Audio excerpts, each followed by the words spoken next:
let me tell you something. This podcast isn't for everybody. It's just for my people. Watch this.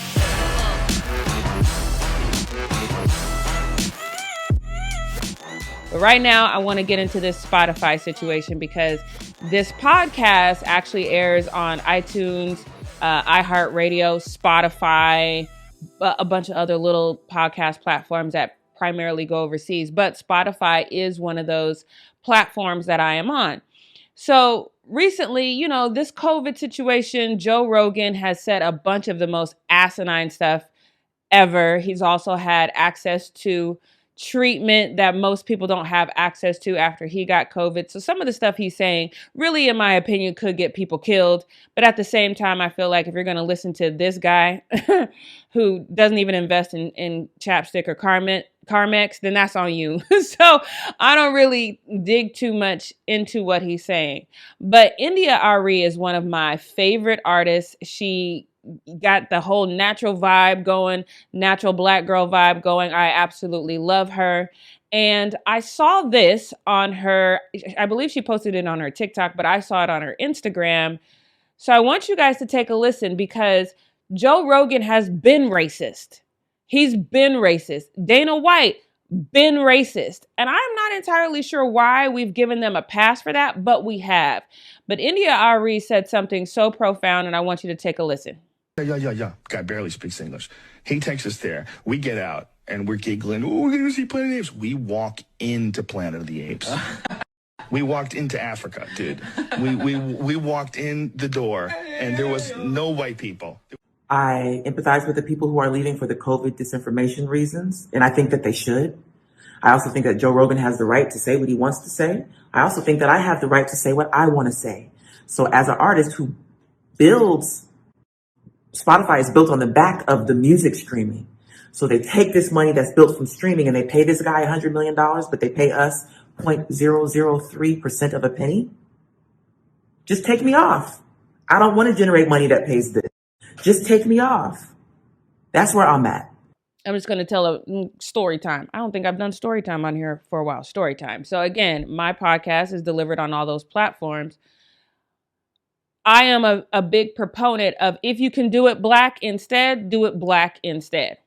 So what does that mean though? I think India Arie is 100% correct, especially if she's going to stay on iTunes and things of that nature. I have an opportunity specifically to be on an all black platform. What does that mean? That means my podcast has to be exclusively held on that platform. Because I use Anchor to distribute my podcast, it does do these smaller formats or these smaller platforms that send it out overseas. If I go to this Black-owned, Black-operated platform, I will not get that. But, and this is going to bleed into the next segment as well. At what point do we say we want to work for us, with us, by us, and push our own narrative? Then we want to work for those who are going to let somebody like Joe Rogan make $100 million a year, knowing damn well he's racist. Joe Rogan is not for us. And I'm not really mad at that.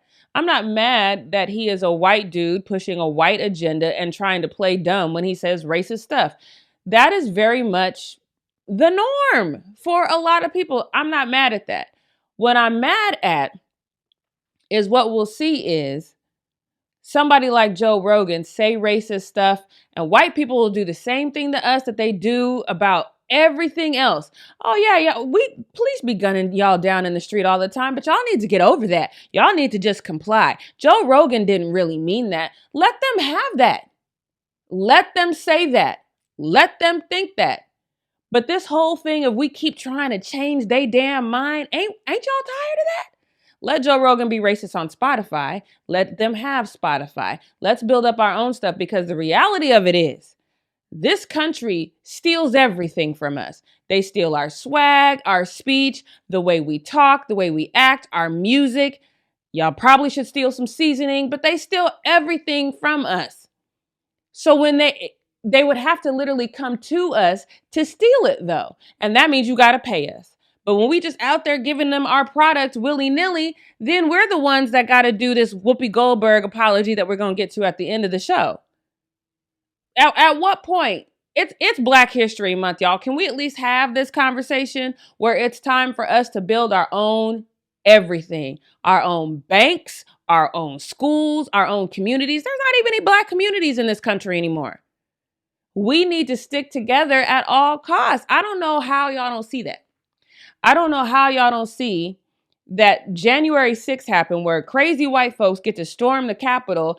Most of them are going to go to some sort of Club Med version of jail.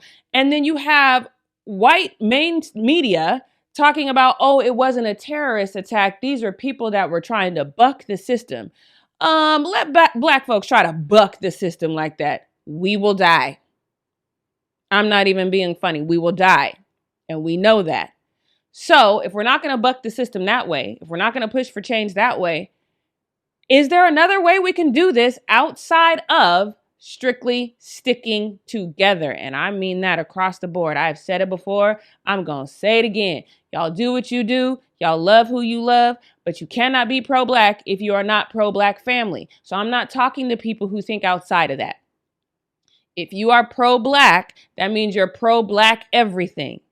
And those of us who are pro-Black everything, we need to figure out a way to stick together, to build together, to move together. Because the reason why communities can demand apologies all of a sudden is because they stick together. The reason why we just get these fake ass apologies and then people keep their whole jobs and their whole life is because we don't push the narrative and we don't have the mass numbers of us forcing change. So I'm going to say what we need to do, Black people. Even if you don't go to an all Black platform, pull your podcast off Spotify because numbers matter. Even if you think, oh, I'm just a small little podcast, pull your podcast off Spotify. Pull your music off Spotify. I know that's a big deal for a lot of you guys who are independent artists, but I am telling you, we need the numbers. Just like white women came over to Black women, it wasn't about actually giving us rights and helping us move in the feminist movement. It was about the numbers. Learn from those who did it before you. It's the numbers, y'all. Everybody pull your stuff from Spotify. Everybody. All right?